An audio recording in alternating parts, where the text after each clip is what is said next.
우리 교회에서, 우리 제일교회에서 마지막 섬겼던 교회 같은 경우는 나중에 가서 제가 여쭤봤습니다. 그 목사님께, 목사님 제일교회 사역을 통해서 교회 성장이 있습니까? 라고 물었었을 때 그 교회가 30명 정도 멤버십 있는 교회인데 2가정이 등록했습니다 라고 얘기를 하는 거예요.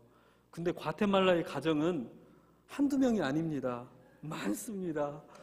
네, 그래서 그런 은혜를 끼쳤습니다. 그래서 너무나 감사드리고, 또 우리 김광태 목사님 오셔서 우리 선배님으로 마음을 열어주시고 그리고 사랑들 가득 부어주셔서 제가 너무 좋았습니다.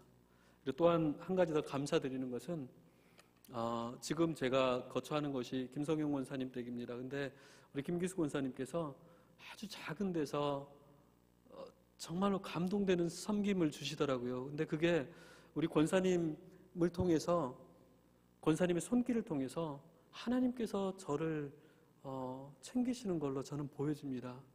그리고 그 권사님의 손길은 여러분들의 마음의 대표라고 저는 믿고 있고요. 그래서 너무나 감사드립니다. 너무나 감사드리고, 마지막으로 감사의 말씀 한 가지 더 드리겠습니다. 마지막으로 감사의 말씀 드리고 싶은 건 이런 은혜로운 예배의 자리로 불러주셔서 감사드립니다.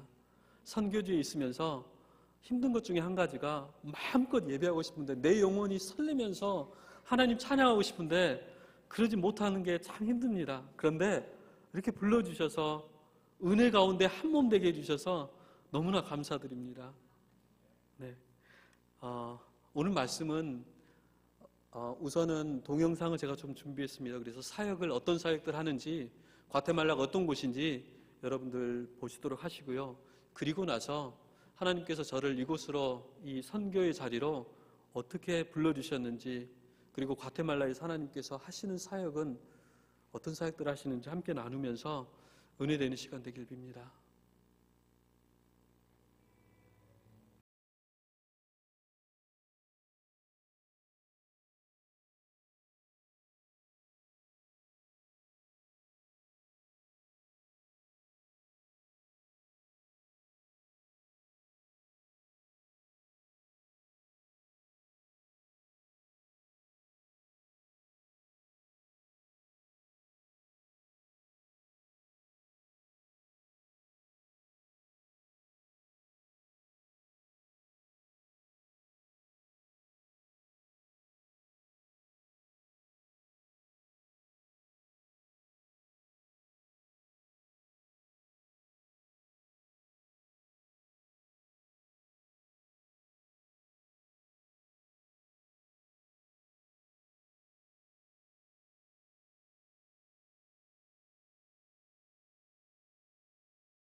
저희가 하고 있는 사역입니다. 크게 세 가지 사역들을 하고 있고요. 첫째는 의료 사역들, 그리고 두 번째는 어린이 급식 사역하고 있고요. 세 번째는 아직 시작은 안 됐지만 목회자 재교육을 기도하면서 준비하고 있습니다. 저기 이 동영상에서 두 가지 더 말씀을 드리고 싶은 부분들이 있는데, 클리닉 부분들 말씀을 먼저 드릴게요. 클리닉은 지금 건축된 것만 보셨는데 2월 중순에 저희가 개원 예배를 드렸습니다. 그리고 지금 현재는 과테말라 현지 의사 한 분하고 치과 의사 한 분에 의해서 계속 진료가 시작됐습니다. 클리닉을 통해서. 그리고 클리닉 건축하는 게 조금 지리하게 편집이 됐잖아요. 그런데 의미가 있습니다. 어떤 의미냐면은, 사실 클리닉을 건축 시작을 할 때 작년 4월 달에 그라운드 브레이킹을 시작을 했었습니다. 그런데 하나님께서는 클리닉을 원하시는 마음을 주셨지만 시작할 당시에는 재정을 주시지 않았어요. 그러다 보니까 저희가 할 수 있는 것은, 하나님 이끄시니까 우리 가겠습니다, 하겠습니다. 그렇지만 우리 재정이 없으니까 이스라엘 민족들이 광야를 걸을 때 하나님의 불기둥, 구름기둥이 인도하셨잖아요. 그런데 하나님의 구름기둥, 불기둥이 계속해서 전진하는 것이 아니라 때로는 한 자리에 머무르시면은 이스라엘 민족들은 그 자리에 진치고 한 달이건 두 달이건 하나님의 불기둥, 구름기둥이 다시 움직일 때까지 기다리셨잖아요. 그 마음으로 시작을 했습니다. 하나님 재정 주시면은 우리 벽돌을 쌓아가겠습니다. 그렇지만 재정 끊어지면은 하나님 우리 또 기다리겠습니다 해서 4월 달에 시작을 한 겁니다. 그런데 11월 달에 건물이 마감이 됐습니다. 마무리가 됐습니다. 그 중간에 재정이 끊어져서 건축이 중단된 적이 한 번도 없습니다. 그래서 그 말씀들을 나누고 싶어서 조금 지리하지만 건축 부분들을 나눴던 것들이고요. 그리고 또 한 가지, 우리 태권도 사역 들어가 있는 것들 보셨죠? 근데 거기에는 급식 사역하는 곳에서 태권도 사역이 함께 진행되고 있습니다. 과테말라 같은 경우는 과테말라 시티는, 과테말라 다녀오신 분 계신가요? 네, 우리 선교팀들 말고 안 계세요? 계셔도 손 안 올리시죠? 과테말라 시티는 가보시면 조금 놀랄 정도입니다. 아주 발달되어 있습니다. 그래서 여기에 무슨 선교가 필요 있을까라는 생각이 들 정도로 발달되어 있는 도시인데, 그런데 과테말라 시의 경계를 지나면은 이제 과테말라의 또 다른 세계가 펼쳐집니다. 그리고 이 또 다른 세계는 저희 급식 사역하는 곳 같은 경우는 아이들의 50%가 매일 하루 한 끼 이상을 굶는다고 합니다. 그리고 20% 정도는 2끼까지 굶는다고 합니다. 사실 거기는, 그쪽 지역은 평야 지역인데 땅들을 대부분 그 평야 지역 같은 경우는 가서 보면은 끝이 보이지 않는 커피 농장, 그 다음에 사탕수수 농장, 고무나무 농장, 이런 것들이 있는데, 이 땅 소유주들은 대개 외지에 있고요. 그러니까 과테말라 시티에 살고 있고, 거기에 실제 거주하는 사람들은 자기 땅이 없이 주변에 있는 농장 가서 일을 합니다. 그러면은 대개 하루 일을 하면 2주 정도 일을 한다 그러면은 50불에서 60불 정도 번다 그럽니다. 인건비가. 그런데 여기에 이런 가정의, 이런 가구의 식구들의 숫자를 보면은 가족 계획이 안 돼 있습니다. 그래서 한 가족 가면은 10명, 15명까지 갑니다. 그래서 50불, 60불 가지고 2주 동안 아이들 전부 다 먹이는 것이 불가능한 상황입니다. 그래서 저희가 처음 시작했던 것이 이 급식 사역입니다.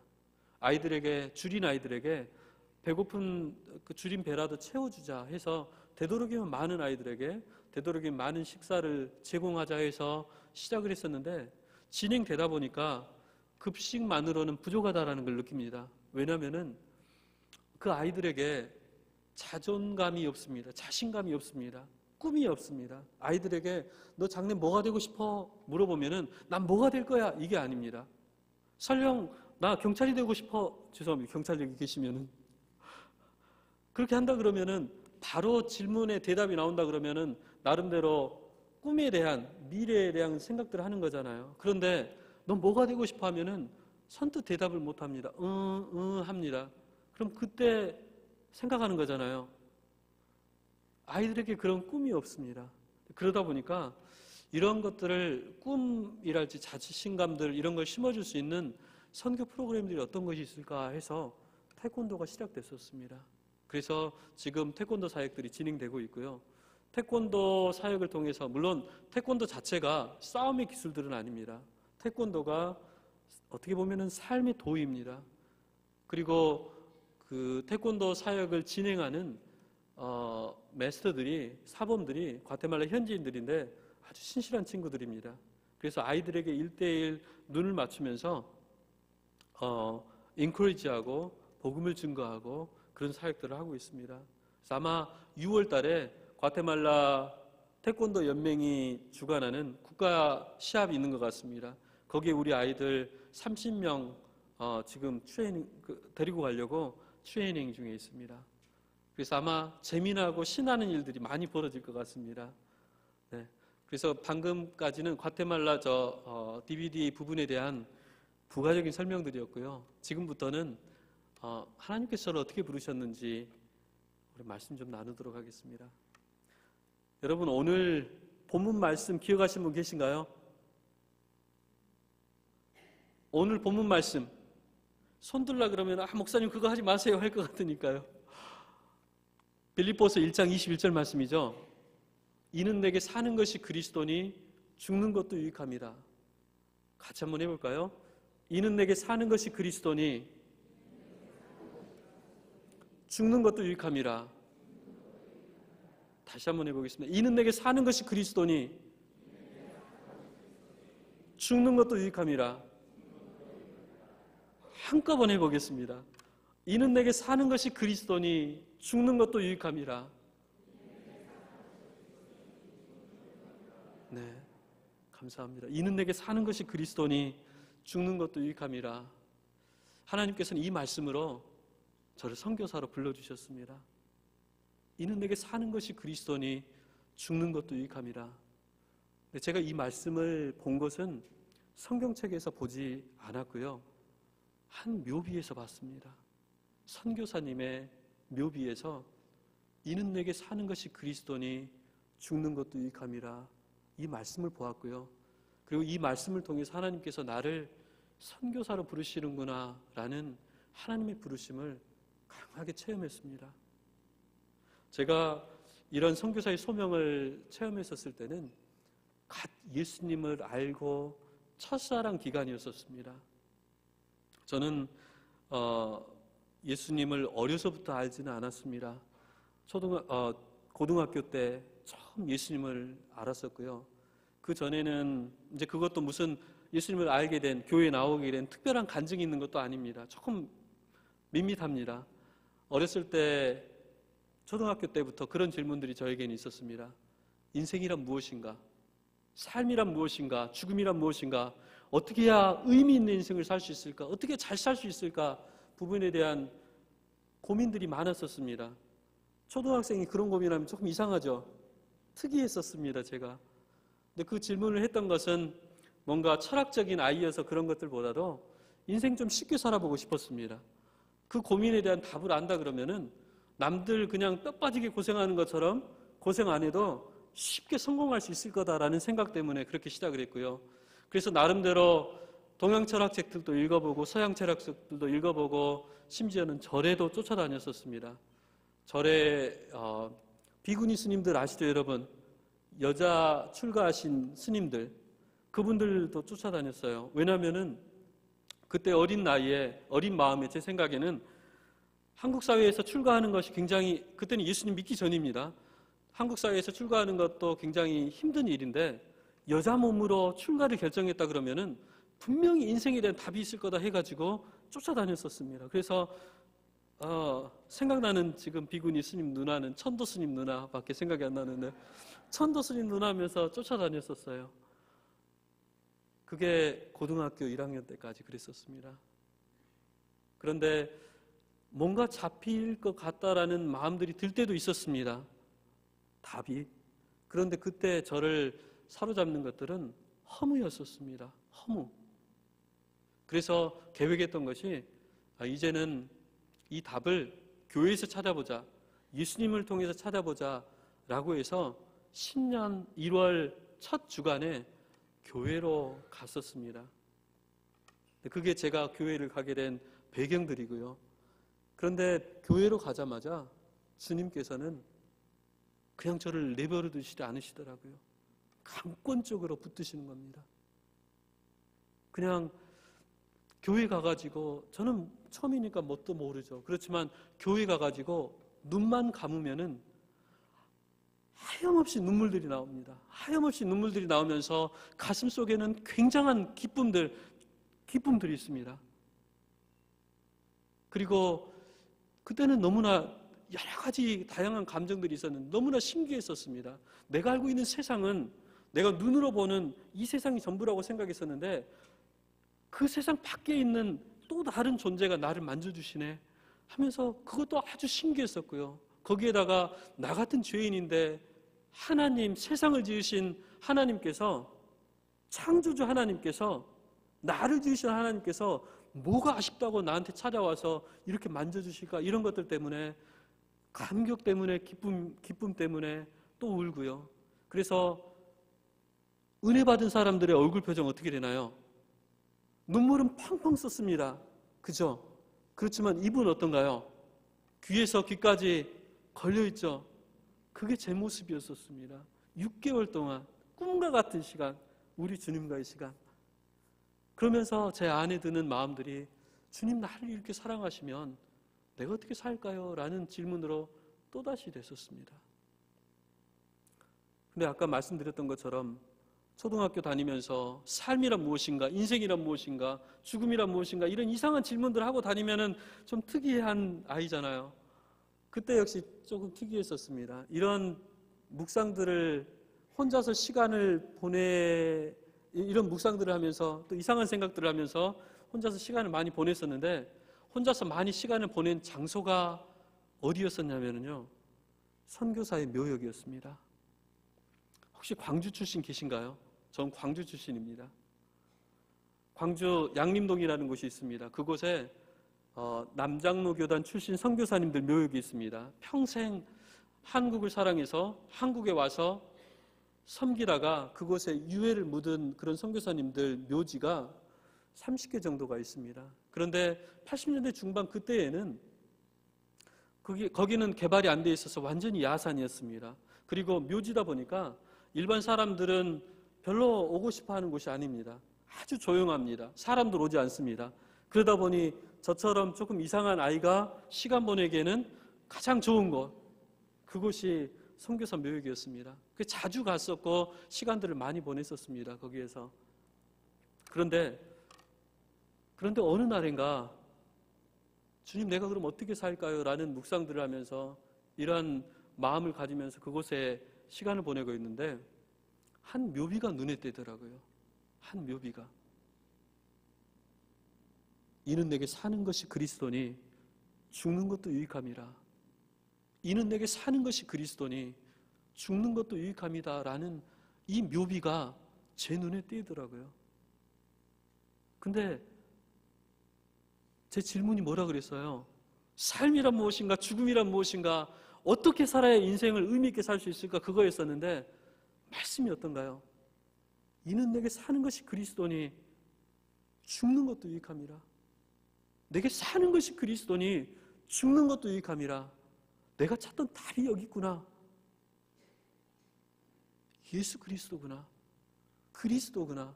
내게 사는 것이 그리스도니 죽는 것도 유익함이라. 이 말씀에서 하나님께서는 제가 찾고자 했던 그 답들을 주셨고, 그리고 또한 그 답을 주시면서 하나님께서는 저를 선교사로 부르는 것을 알 수 있었습니다. 왜냐하면은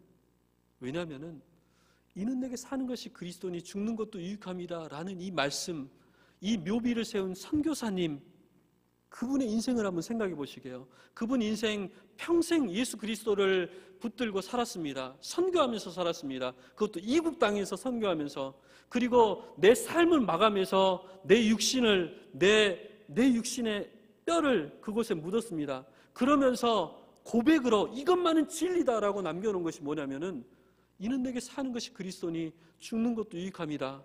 이 고백을 남겨놓고 가신 것입니다. 그럼 이 선교사님의 뼈가, 묘지가 이게 진리다라는 것을 증명하고 있는 것 아니겠습니까?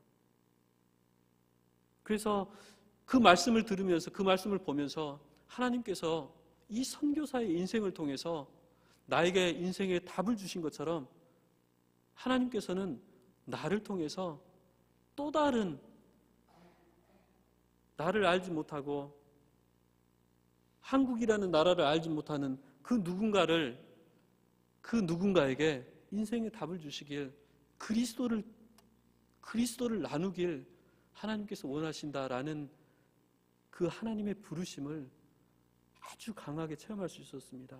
아, 하나님께서 나를 선교사로 부르시는구나. 그러한 하나님의 부르심에 따라서 사실 의과대학을 진학한 것들도 그런 이유에서 진학을 했었습니다. 의과대학에 들어가서 열심히 공부하고 졸업하고 그리고 결혼하고 개업하고 그리고 나서 선교 왔습니다. 이러면 얼마나 좋겠습니까? 그런데 부끄러운 이야기지만 하나님의 그 부르심, 그 생생했던 하나님의 부르심이 시간이 가면서 점차 사그라드는 것이었습니다. 점차 사그라들고 그게 가장 정점에 있었을 때는 제가 개원에서 환자를 볼 때였습니다. 제가 개원은 통증 치료 위주로 개원을 했었습니다. 그래서 환자들이 아주 많았었고요. 가장 적게 볼 때가 100명을 못 보는 경우들이 거의 없었습니다. 대개 100명에서 150명 왔다 갔다 하는 그런 상황들이었었고요. 직원들이 많을 때는 13명까지 직원들을 뒀었습니다. 그리고 환자분들 역시 저를 너무 좋아했었습니다. 하나님께서 더 이상 어느 정도까지 이 환자분들이 저를 좋아하셨었냐면은 제가 폐업을 하게 됐었을 때, 병원을 접어야 될 상황이 됐었을 때 저 손을 잡고 원장님 가지 마세요. 눈물 찍으신 분들이 너무 많았었습니다. 그래서 제가 환자분들도 많았지만 그 환자분들은 저하고의 관계는 말 그대로 골수 팬클럽을 할 정도의 그런 분들. 그래서 다른 경쟁 병원이 들어오더라도 특별히 문제가 없는 그런 상황들이었었습니다. 그리고 저는 개원을 무척 즐겼었습니다. 뭐 돈 버는 것들도 즐겼지만 그것보다는 환자들과의 그런 관계를 너무나 좋았었고요. 너무나 좋았었습니다. 그리고 또 성공한 개업 의사로서 사회에서 인정해주고 밖에 나가면 원장님 하면서 고개 숙이는 분들 많고요. 그리고 저희 가정 아내 역시 무척 즐겼고요. 여러분 그거 다 아시잖아요. 의사들 불쌍하잖아요. 진료실에 앉아가지고 열심히 환자 보면서 돈 벌잖아요. 그지만 그걸 다 사용하는 사람들은 의사가 아니라 누군가요? 사모들이잖아요. 그래서 사모 무척 즐겼었습니다. 그래서 저희 가정 같은 경우는 명품 백을 사고 싶다, 뭐 구찌를 사자 한다 그러면은 한국에서 안 샀습니다. 홍콩으로 명품 여행을 갔었습니다. 그렇게 즐겁게 지냈었습니다. 네. 그런데 이렇게 지내면서 지금은 은혜로 고백을 하고 있습니다. 그런데 그때는 은혜가 아니었습니다. 이렇게 즐거움 가운데 있었지만 제 마음속에, 제 마음 한구석에 하나님께서 조그마한 음성을 주시더라고요. 여기는 네 자리가 아니야. 여기는 네 자리가 아니야 라는 음성을 주시더라고요. 근데 제가 믿음이 있고 그 다음에 그 열정적인 믿음 그걸 그대로 유지했다 그러면은 그 자리에서 하나님 다시금 당신의 소명의 길로 가겠습니다 라고 하겠지만 부끄럽게도 저는 그러지 못했습니다. 제가 즐기는 그 삶이 너무 좋았었고 그렇지만 하나님께서는 여기는 네 자리가 아니야 move on 하라고 말씀을 하니까 제가 선택했던 것은 뭐였었냐면은 하나님과 협상을 했습니다. 과기능을 했었는데 처음에 시작했던 것은 어떻게 했었냐면은 하나님, 내가 이 자리에서 크리스천 의사로서 당신의 아픈 이를 정말 사랑 가운데 섬기면 그게 선교 아니겠습니까? 라는 그런 것을 했어요. 그래서 제가 이분들 마음을 크리스천 의사로서 제대로 따독거렸을 때 그게 복음에 대한 밭을 일구는 거 아니겠습니까? 그리고 하나님 뭐 다른 목사님이건 전도사님이건 보내셔서 복음의 씨앗 뿌려보십시오. 그럼 잘 자랄 거 아닙니까? 여기에 있게 해주십시오. 라는 그런 협상을 시작을 했었습니다. 근데 그 하나님의 음성, 그 세밀한 음성은 가시지 않습니다. 여기는 네 자리가 아니야. 그럼 거기에서 하나님의 음성을 듣고 다시 소명의 길로 왔으면 또 은혜겠죠. 근데 저는 그러지 않았습니다. 겁없이 협상력을 높였습니다. 제 협상력을. 어떻게 높였냐면 소년소녀 가장들 장학금 주기 시작했습니다. 하나님, 이 정도면 되지 않습니까? 조금 부족한 것 같으니까 독거노인분들에게 쌀 보내기 시작했습니다. 하나님, 이 정도면 되지 않습니까? 그것도 부족한 것 같으니까 이제 뭐 수련회 간다고, 의과대학생들 수련회 간다고, 신앙 수련회 간다고 했었을 때 거기 돈 보내고 뭐 사회복지시설들 매달 진료 나가고 그러면서 하나님 앞에 협상을 했던 부분들이, 하나님 이 정도 하면 충분히 한 거 아닙니까? 내 삶 이거 너무 좋으니까 제발 이건 좀 건들지 말아 주십시오. 라는 협상들을 했었습니다. 그렇지만 하나님의 음성은, 그 세밀한 음성은 계속 거기 있습니다. 여기는 네 자리가 아니야. 여기는 네 자리가 아니야. 그런데 그 하나님과의 협상을 더 이상 할 수 없는 일이 생겼습니다. 그건 2005년도 고난 주일날 아침에 있었던 일입니다. 지금은 저에게 아들이 3명 있습니다.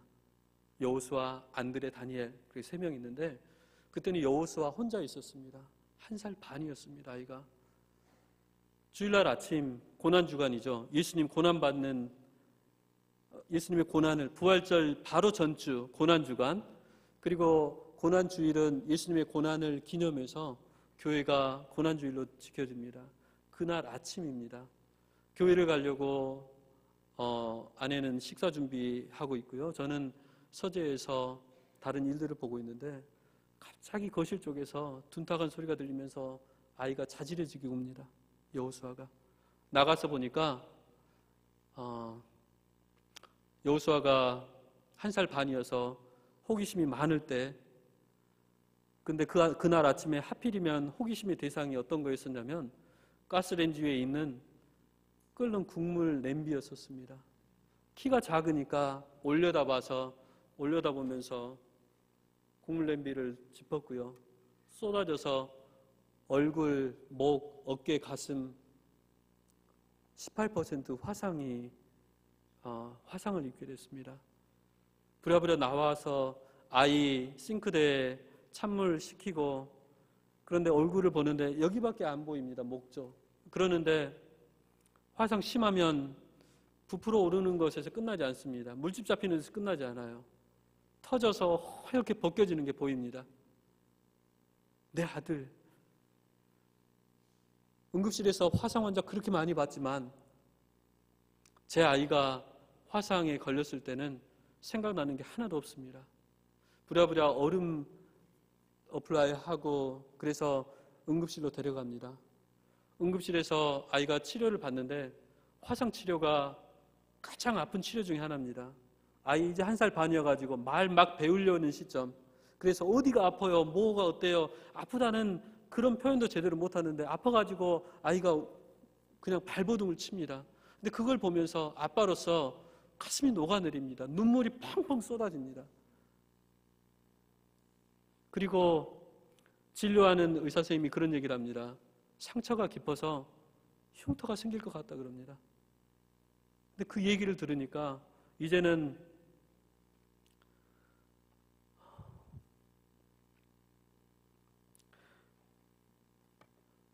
아이는, 여호수아는 제가 5년 만에, 결혼하고 나서 5년 만에 태어난 아이입니다. 그런데 여호수아가 5년 만에 태어난 건 5년 만에 태어나서 정말 귀한 아이다 이런 것들의 문제가 아니고요. 아이는 제 아내나 저나 아무런 문제들이 없었습니다. 아이를 낳을 수 있는 문제들은 없었습니다. 다만 문제가 하나 있었던 게 뭐냐면은 제가 좋은 아빠 될 자신이 없었습니다. 내가 아이를 갖는다고 한다면은 그 아이가 태어나서 인격들을 형성해 나가야 될 텐데 과연 내가 다른 인격체의 본이 될 만한 사람인가? 거기에 대한 대답이 저는 아니었습니다. 난 준비가 안 돼 있어. 나는 좋은 아빠 될 자신이 없어 하면서 미루고 했었습니다. 그런데 5년 만에 어떻게 태어났습니다. 아이가 태어난 것도 사실은 기적입니다. 아무튼 하나님께서 주셨고 아이가 태어났습니다. 근데 태어난 아이를 보면서 제가 할 수 있는 것은 도망갈 수는 없잖아요. 준비 안 됐으니까 저 그냥 가출하겠습니다. 그럴 수는 없고요. 그래서 준비가 안 됐지만 좋은 아빠 되려고 최선을 다했었습니다. 그래서 되도록이면은 근무 시간 끝나면 바로 와서 아이들하고 같이 놀아주고 같이 시간 보내고 그렇게 좋은 아빠 되려고 발버둥을 쳤었습니다. 근데 그러면서 저에게 주어지는 메시지가 뭐였었냐면은 좋은 아빠는 준비된 좋은 아빠도 좋은 아빠지만 저처럼 준비 안 돼 있지만 아이랑 함께 시간을 보내면서 사랑하면서 좋은 아빠 되려고 발버둥 치는 것이 좋은 아빠다라는 그 교훈을 주셨어요. 그리고 사실 그 여호수아와의 관계 속에서 배운 이 교훈 때문에 제가 사실 이 자리에 설 수 있는 것입니다. 좋은 목사 역시 마찬가지 아닌가요? 준비된 좋은 목사도 좋은 목사님이시지만 하나님 보시기에 아직 준비가 되어 있지 않지만 나처럼 엉터리 목사이지만 성도들과 함께 사랑하면서 함께 예배하면서 함께 기도하면서 하나님 기뻐하신 좋은 목사 되려고 발버둥 치는 것이 하나님이 기뻐하신 좋은 목사 아니겠어요? 사실 그것 때문에 목사 안수 자리에 정말 부담 없이 기쁜 마음으로 나올 수 있었습니다. 저 같은 사람이 어떻게 여기 설 수 있겠습니까? 저 같은 사람이 어떻게 목사란 소리를 듣고 신앙의 본을 보려고 그런 마음을 먹을 수 있겠습니까? 근데 아무튼 여호수아를 통해서 이러한 것들을 저도 제 인생을 배워가는 그런 상황들, 그래서 너무너무 귀한 그런 아들이 여호수아였었습니다. 근데 이 아이가 화상을 입어서 그 고통 가운데 치료를 받고 있고, 그리고 거기에다가 흉터 생긴다라고 하니까 그 얘기를 들었었을 때 억장이 무너집니다. 가슴은 녹어 그냥 눈물 펑펑 쏟는 것 말고는 할 수 있는 것이 없었습니다. 주일날부터 해서 월요일, 화요일까지 그렇게 아내하고 손잡고 껴안고 우는 것밖에 할 수 있는 것이 없었습니다. 마음을 잡을 수가 없었습니다. 그런데 화요일 새벽쯤 돼서 정말로 신기한 일이 벌어졌어요. 정말 노도 같던 제 마음이 고요해집니다. 평안해집니다. 그러면서 하나님께서 음성을 주시는데 그 음성이 네가 네 아들의 아픔을 바라보는 그 마음이 내가 내 아들 예수를 십자가에 못 박을 때 그 마음이었다라고 하나님께서 주시더라고요. 그 마음을. 예수님 십자가에 못 박이실 때 당신의 아픔이, 하나님의 아픔이 바로 제 아들 바라보는 제 아픔이었다라고 당신의 아픔을 저에게 그냥 그대로 보여주시더라고요. 하나님의 아픔을 그냥 제 마음에 넣어주시더라고요. 그래서 더 이상 협상을 할 수가 없었죠. 여기서 끝하고 2005년도 그게 2005년도 고난주간이었었고요.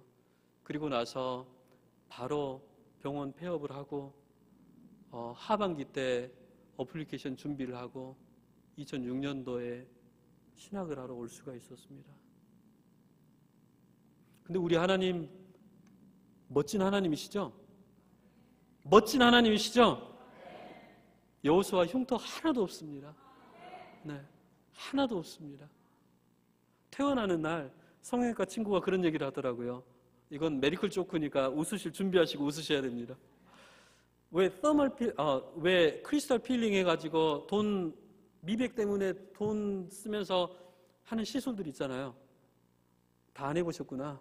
네. 근데 아무튼 이 성형외과 친구가 그런 얘기를 합니다. 얘는 더멀 필링 했으면서 열로 해가지고 더 깨끗하다고. 네.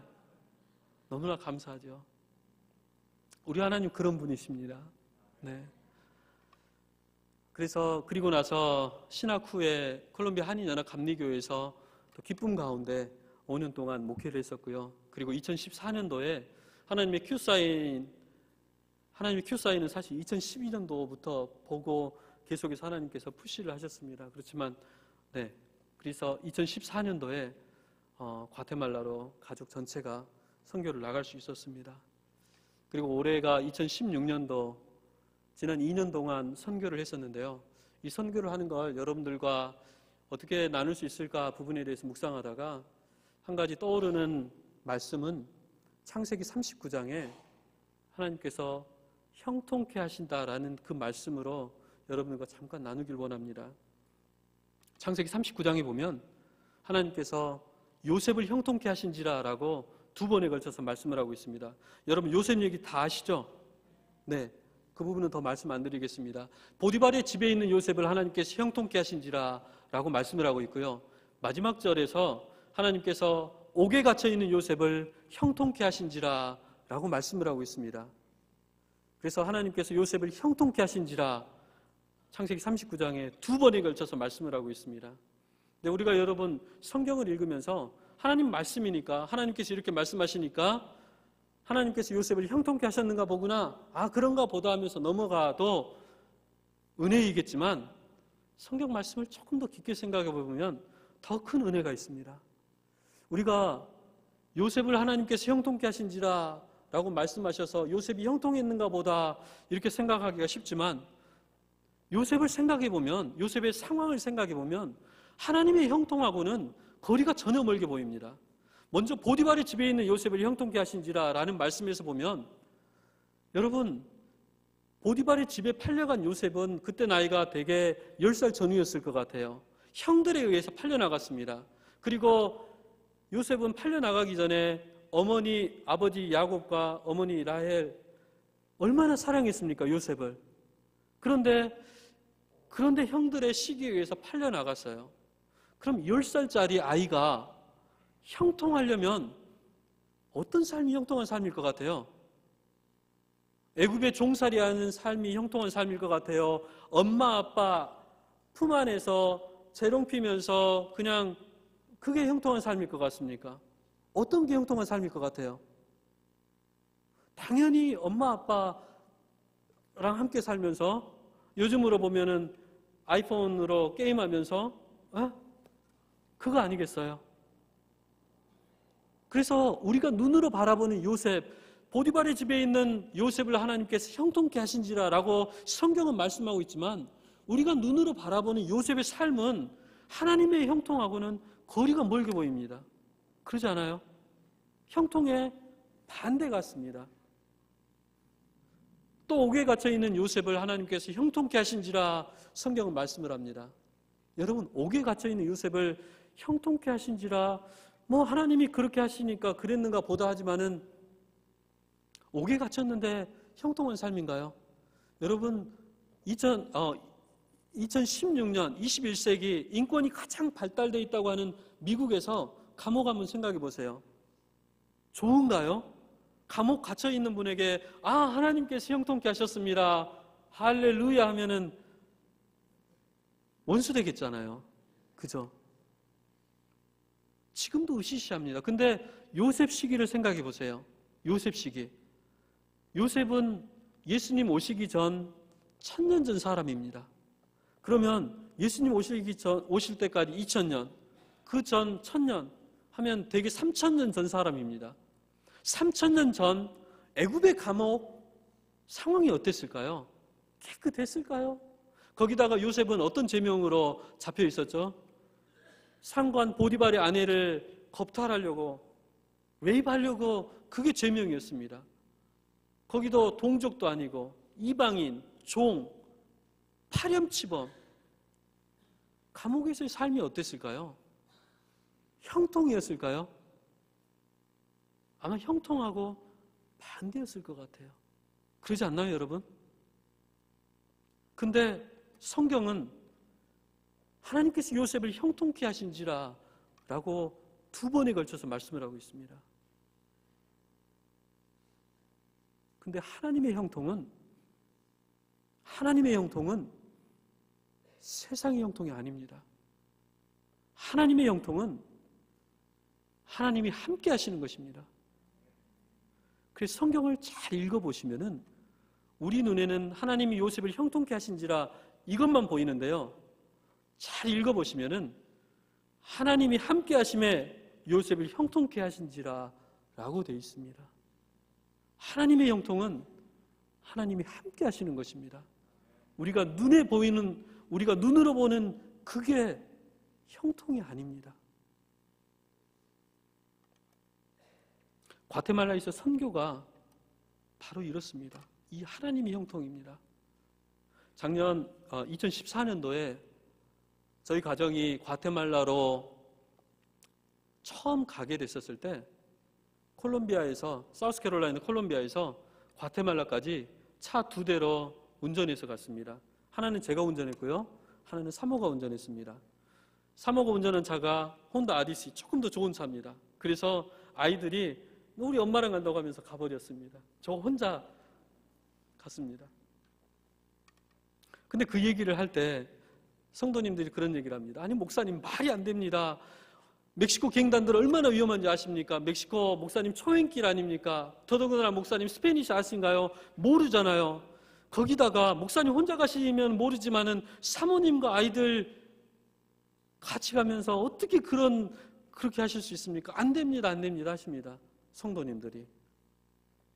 그런데 그런 어려움들 제가 모른가요? 다 알죠?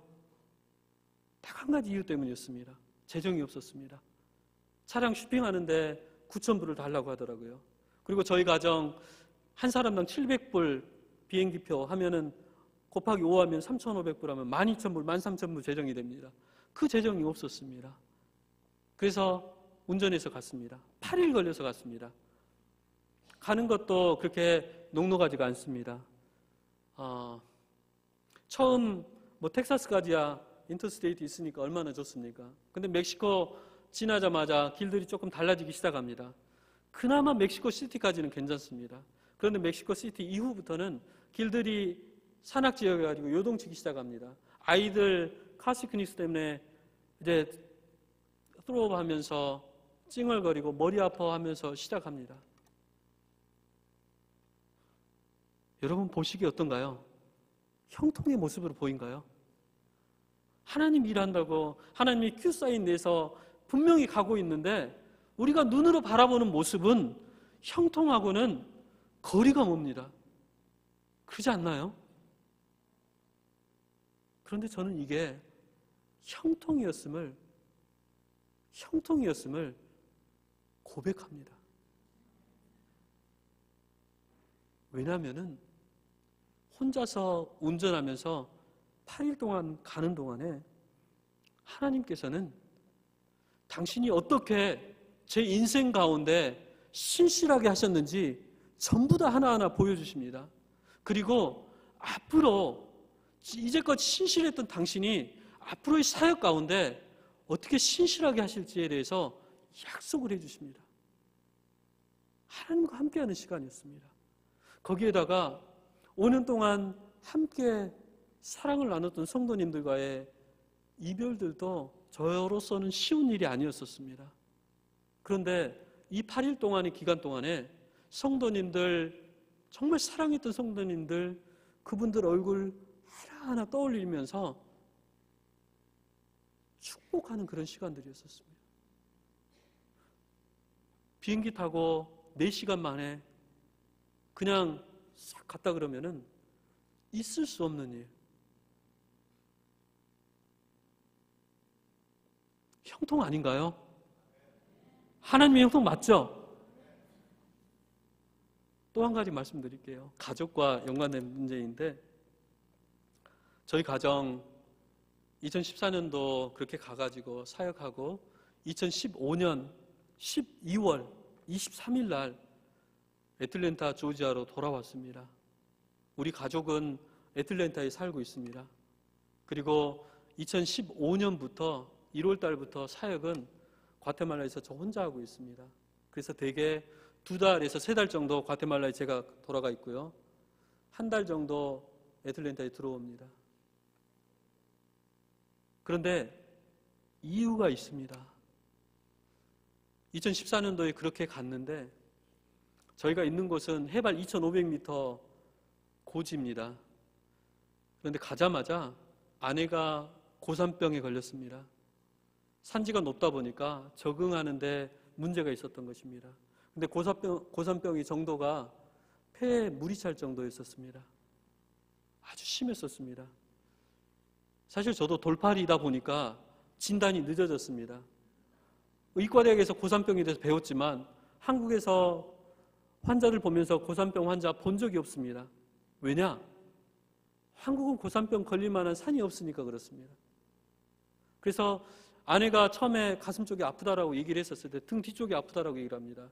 골격계 쪽인지 좀 가늠이 가지 않았었습니다. 그렇지만 폐렴하고 비슷한 것 같은데 폐렴처럼 열은 안 나네. 이상하다. 폐렴인가? 이런 정도만 했지 고산병이라는 생각들을 안 했었습니다. 그런데 보니까 결국은 고산병이었었습니다. 그래서 고산병 진단되자마자 낮은 곳으로 바로 내려갔습니다. 낮은 곳으로 내려가는 게 치료 방법입니다. 한 일주일 정도 머문 이후에 몸이 조금 괜찮아지니까 다시금 올라왔습니다. 조금 이상해지면 다시금 내려가고요. 그렇게 적응하는 시간들이 있었습니다. 4월 정도까지 적응하는 시간이었습니다. 완전하지는 않지만 나름대로 아내 조금 편안해합니다. 산에서 사는 것을.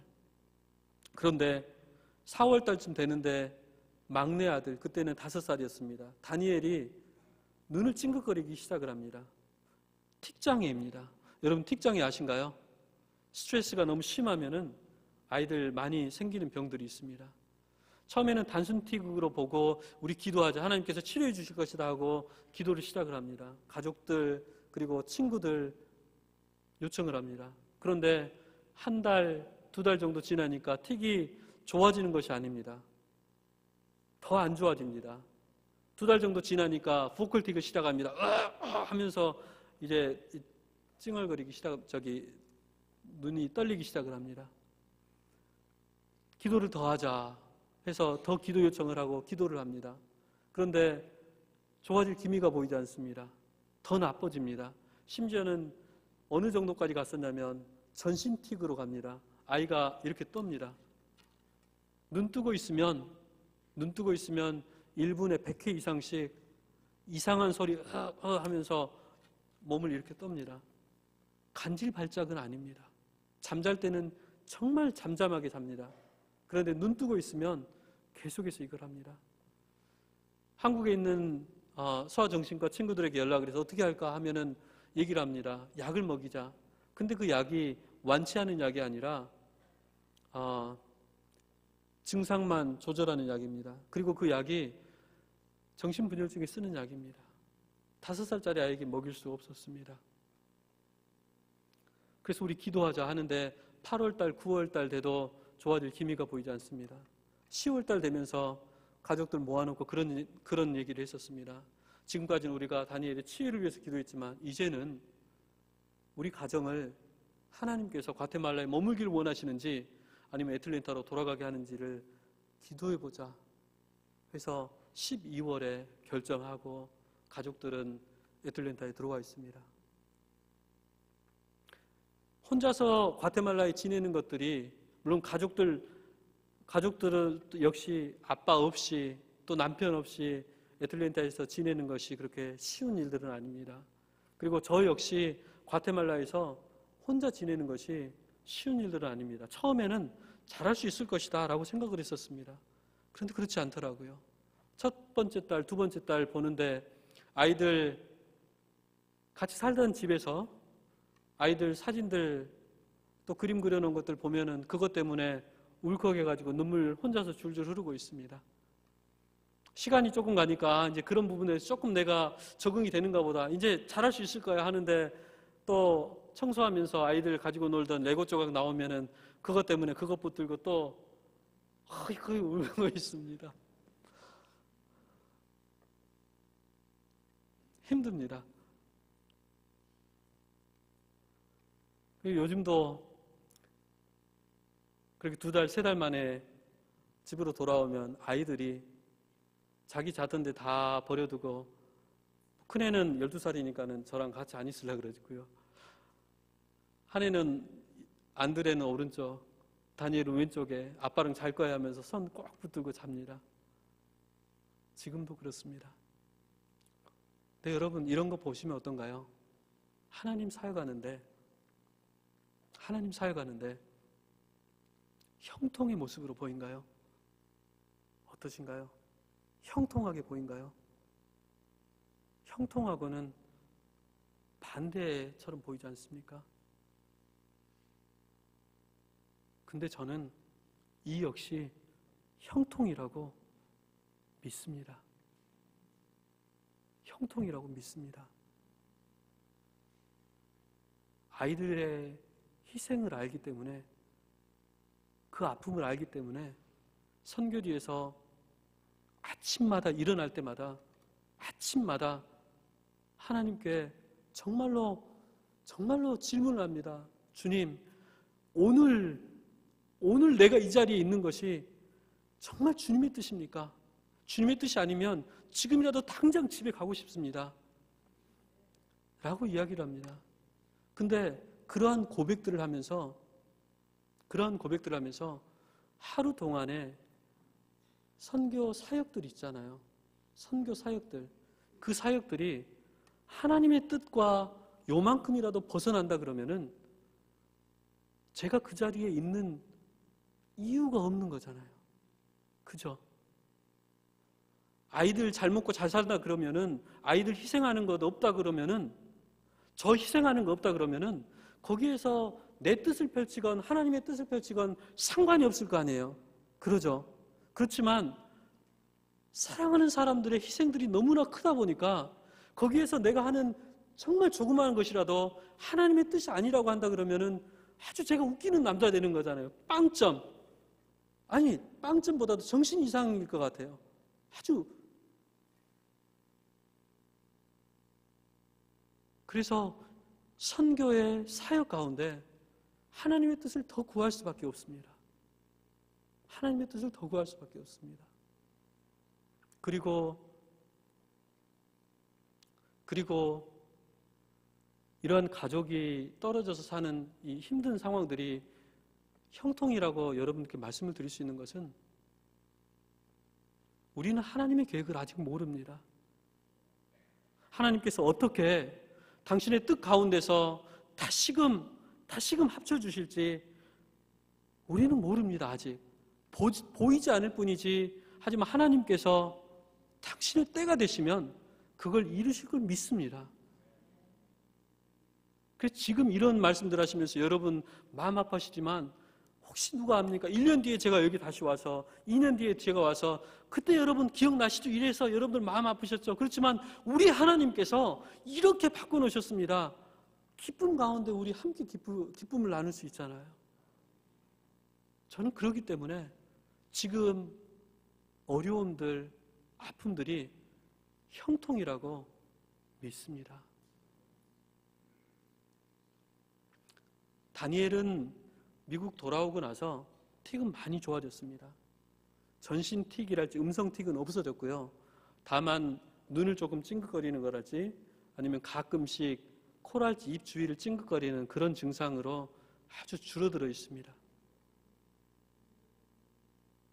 그렇지만 멋진 하나님이시니까 조만간에 치료해 주실 것을 믿습니다.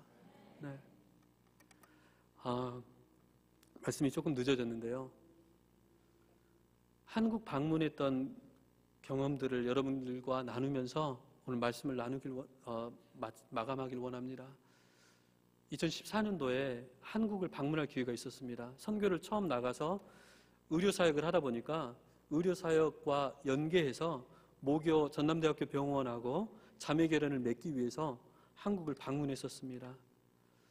그런데 광주에 갔다 보니까 저를 선교의 소명으로 이끌었던 그 선교사 묘역을 방문하고 싶었어요. 어떤 선교사님인지. 이는 내게 사는 것이 그리스도니 죽는 것도 유익함이라. 이 고백을 삶으로, 죽음으로 진리다고 증언했던 그분이 어떤 분인지 저는 보고 싶었어요. 그래서 선교사 묘역을 방문했어요. 근데 선교사 묘역은 예전에는 야산이었었는데 지금은 공원으로 아주 잘 정비가 돼 있었어요. 그래서 가자마자 이제 묘비들 보면서 이는 내게 사는 것이 그리스도니 죽는 것도 유익함이라 이걸 찾는데 어떻게 된 일인지 묘비에 그 묘비가 없는 거예요. 전에는 분명히 있었는데 그래서 너무나 실망을 했었는데 그런데 저는 왜 그게 없는지 지금도 모르겠어요. 왜 없는지. 그런데 그 묘비를 찾다가 제 눈에 들어오는 또 다른 묘비가 보이더라고요. 그런데 그 묘비에 뭐라고 새겨져 있냐면은 She has done what she could. She has done what she could. 그녀가 이룰 수 있는, 할 수 있는 모든 것을 이루었다. 그녀가 이룰 수 있는 모든 것을 이루었다라는 묘비가 거기에 있더라고요. 근데 그 묘비를 보면서 제가 제 나름대로 하나님께 내 인생을 마감하면서 고백하며 나아갈 그 말씀이 뭘까? 내 묘비에는 뭐라고 새기고 내가 하나님 앞에 갈까? 부분에 대해서 생각을 잠깐 했었습니다. 저는 그렇게 고백을 하고 싶어요. 하나님, 주신 생명 원 없이 충성하다 갑니다. 하나님 주신 생명 정말 원 없이 사랑하다 갑니다. 이 고백을 하고 싶더라고요. 하나님 앞에. 근데 이 아침에 여러분들께 챌린지를 하고 싶습니다. 여러분은 여러분의 묘비에 뭐라고 새기고 싶으신가요? 우리가 사람이다 보니까 원하건 원하지 않건 한 번은 경험을 해야 됩니다. 우리가 하나님과 대면하는 1:1 정말 진지하게 대면해야 될 그 시간은 한 번은 우리들이 해야 되는 것들입니다. 우리의 임종의 자리에서 내 인생을 되돌아보면서 이 편에 계신 하나님을 보고 하나님께서 내게 내 인생 주셨는데 이 인생 사는 동안 내가 이 고백 가운데 하나님께 나아갑니다. 내 영혼 받아주십시오.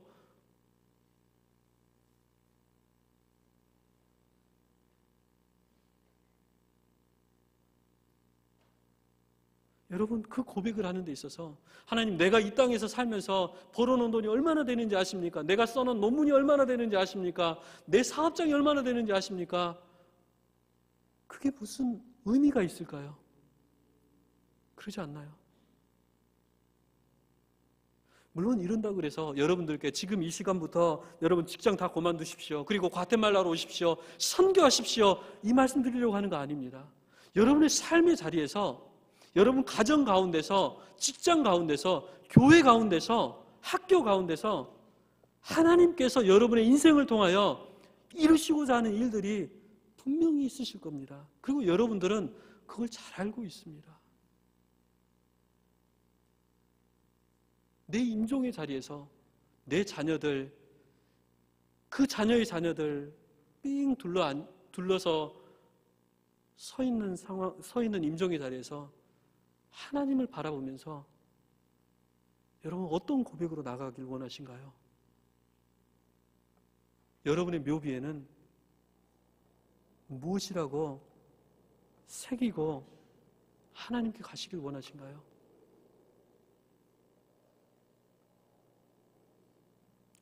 함께 기도하시겠습니다.